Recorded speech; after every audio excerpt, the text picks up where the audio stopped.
তুমি যদি সত্যিই শান্তি চাও তাহলে নিজেকেই দানব হতে হয়। এবং ইটাচি উচিহা ঠিক সেটাই করেছিল। সে ছিল গৌরবমা উচিহা বংশের এক প্রতিভাবান সন্তান। ছোটবেলা থেকেই যুদ্ধ দেখেছে, মৃত্যু দেখেছে, আর ঠিক করেছে, আমি এমন একটা পৃথিবী চাই যেখানে কেউ আর যুদ্ধ দেখবে না। কিন্তু শান্তি আনার পথটা সহজ ছিল না।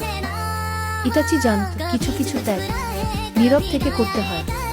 সে নিজেই নিজের গোত্র ধ্বংস করল, সে নিজেই নিজের নাম কলঙ্কিত করল। কিন্তু সে যা করছিল তা শুধু একটাই কারণে, নিজের ভাইকে, নিজের গ্রামকে রক্ষা করার জন্য।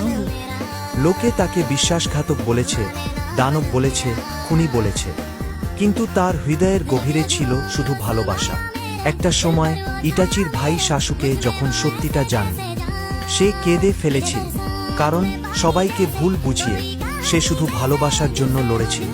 ইটাচি আমাদের শেখায় সত্যিকারের শক্তি মানে শুধু ক্ষমতা না, বরং নিজের স্বপ্নের জন্য, নিজের ভালোবাসার জন্য নির্বেশ সব সহ্য করে যাওয়াই প্রকৃত বীরত্ব।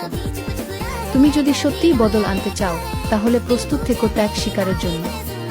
তুমি যদি শান্তি চাও তবে দানব হতেই হতে পারে তোমার পথ। ইটাচি উচিহা, এক নাম, এক শিক্ষা।